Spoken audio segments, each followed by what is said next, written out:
I did a demo recently where I wanted to do like a little like it's all getting very Beatlesque for me lately. And so I did one where there was there's like a French horn, and I was just like wah, wah, ha, ha. I couldn't really like anyway. All that said. Yes, we'll get to your songwriting technique in a few minutes. You're listening to the Noon 15 podcast. I'm your host, Dan Cole, and I'll take you behind the scenes of Noon 15, an independent band writing, performing, and recording original music. This season, we'll talk about Noon 15's debut release, Volume 1, and get the story behind one song per episode, as well as the ups and downs of working around day jobs, babies, and band shakeups here in Ithaca, New York. At the end of each episode, you'll hear the song in its finished form. Thanks for listening, and welcome to Noon 15, the podcast. And welcome to Episode 3 of Noon 15, Volume 1. I'm here with Mandy Goldman, Samuel B. Lupowitz, Harry Nichols, and Joe Massa. Track number 3 is Just Like You, the first of 3 straight Harry Nichols songwriting credits on this one. Just like you, once upon a time. It's just like you and someone else's rhyme. It's just like you. Curious about a couple things right off the bat, Harry. Just, A, if you knew what kind of beat this was going to have. Like if when you were writing it, you heard that kind of funk beat in your head.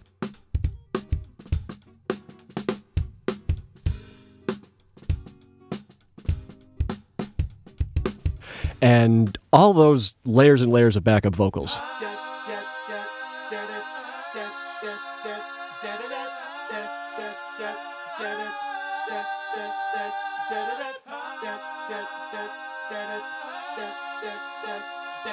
Is that part of your initial writing thing, or does that come together later on once everybody weighs in on it? I think with to answer the last question first, with the backup vocals, it's kind of my like go-to when it's time to do a studio arrangement and I need to fill something out. I grew up listening to a lot of Beach Boys, so that's kind of one of the things that I like to do. I like the timbre of it. I like the way it sounds usually. My vessel keeps me safe, I guess, but don't hold me as I follow. And love, my love, where are you now? I can tie a knot, but I just can't stop my sorrow. Oh, never mind. With the beat, so this was a song that I wrote a while back and just had sort of in the backlog, and I had no real ideas for it one way or another. I think the demo is just acoustic guitar and vocals, right? Yeah. Okay. Yeah. Oh my, what are you trying to do? Why can't you see the ring on her hand? Yeah. Boy, did you think it's time to move it? Like if you could understand. Yeah, I was just like you. I was a younger man. I was just like you, and I hardly understand. Because I was a blind man until I saw the sign. Somehow I was trapped along the way. And I've been walking around Fifth Avenue all this time. And if that's where I just home the way.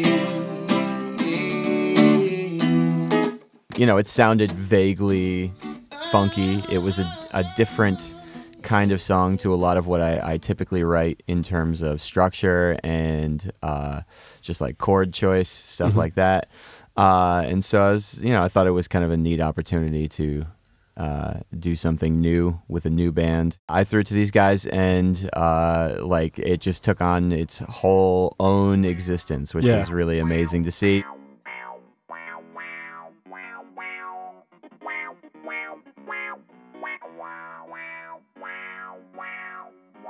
I didn't plan on, I feel like I just kind of had this like seed of an idea, and then everyone else just like exploded it into this actual song that is really sweet. Like, Joe, I love your guitar. Like, what was that one? Like, I can only write. So here comes the vocal estimations of people. So the one that's like, that's what I was just thinking of. Yeah.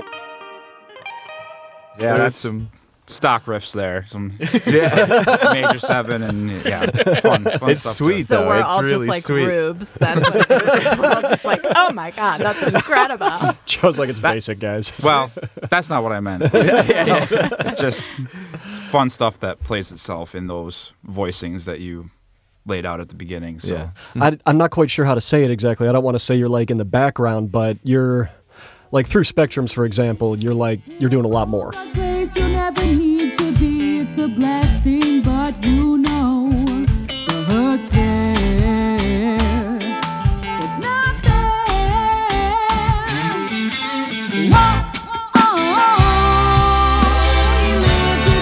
You know, planning and organizing and all that kind of stuff. Here, you're just kind of the guitar player. yeah, I mean, is it's that great. They write awesome songs, and they pretty much let me do my thing with them. And you know, there'll be some stuff here and there, some riffs or whatever that they have that Harry or Sam or Mandy have that they sort of want me to play, but sort of let me put my own spin on. And for the most part, I sort of have free reign to kind of play the guitar parts in my vision, and it's super fun. Yeah, that's great.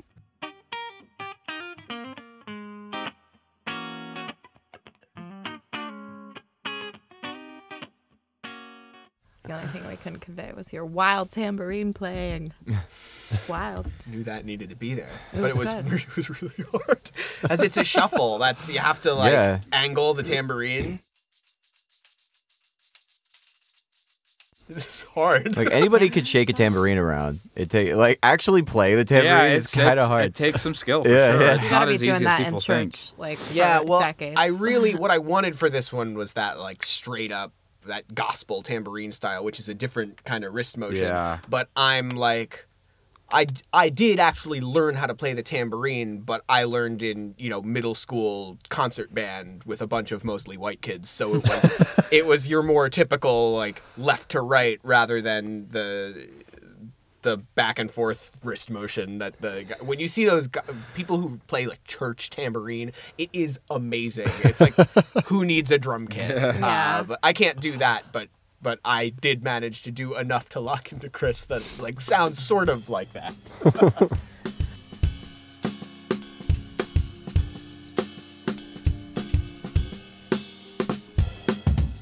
It's interesting to me because this is, I think that's true. We definitely built this up as a band, but that's not always. Even your most unpolished demos sound so Like they much could more be a like what record the right. almost. Whereas mine always sound like, oh, he's clearly waiting for someone to do a better job. Well, I actually, of the 3 songs that are going on Volume 1, I'm pretty sure it was all pretty sparse. If you look at Annie's song, that was just me and piano. Right? Yeah. And Dave Coulier was me and acoustic guitar. Yeah, and that one had a little more vocal little, stuff on yeah. it, but yeah, definitely not as polished and built up as I've heard you do. As Once Upon a Time in childless days, I used to be able to make demos that were basically like the polished, finished recordings. Like another band that Sam, Joe, and I play in, Julia Felice and the Whiskey Crisis. All the demos I made for that album were just, they were like basically done, you know?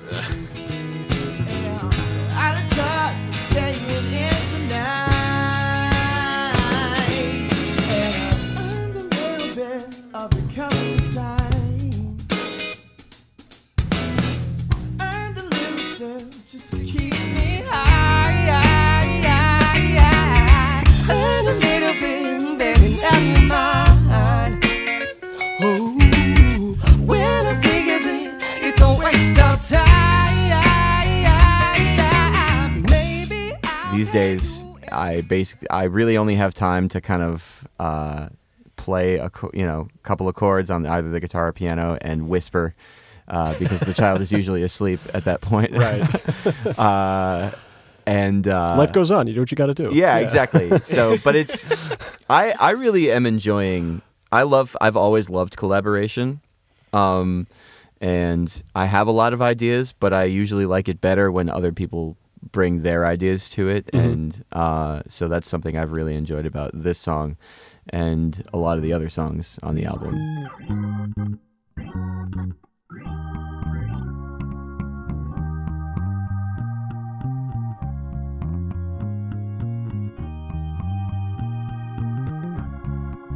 It's just taking it that was a moment. fun song to get to explore. I could see where having 3 very strong songwriters in the really 4, I guess, but it could get off the rails. I feel like quickly there could be power struggles, things like just especially with you guys have all done this a lot, and you're coming in with a lot of background of doing all this, but I imagine it's in part because you all knew each other so well in the first place and were already good friends. But it sounds like, regardless of who brings it in, it works really well and just comes together in a really friendly, collaborative nature. Lucky for you, kid, I understand. Yeah, it's just like you. All right, well, if there's nothing more about Just Like You, I think we're ready to hear it. All right. Track number 3 from Volume 1. This is Just Like You from Noon 15. Actually, I forgot how this one started, so I couldn't do that. Bear.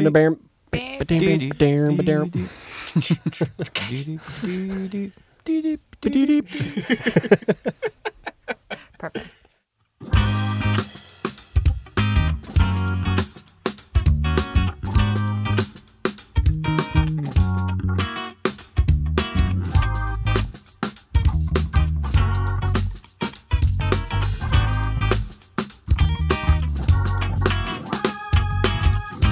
Girl, what are you trying to do here? Taking your legs with a smile on your face. Yeah. You're trying to bring yourself to ruin. It's gonna haunt you one of these days. Yeah. It's just like you once upon a time. It's just like you in someone else's rhyme. It's just like you.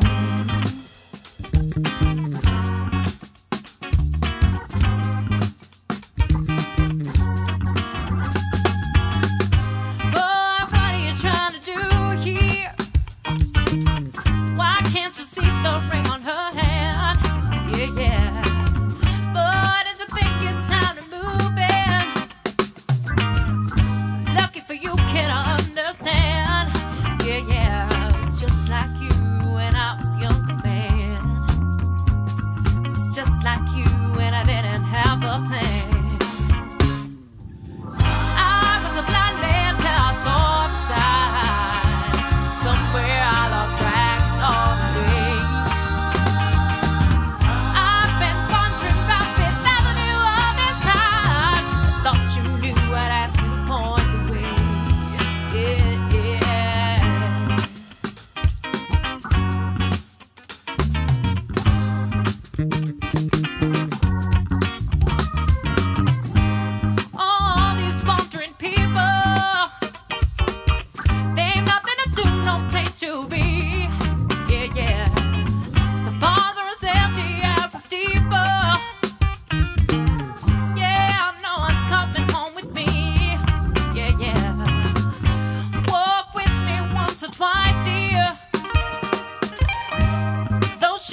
Thanks for listening to the Noon 15 podcast.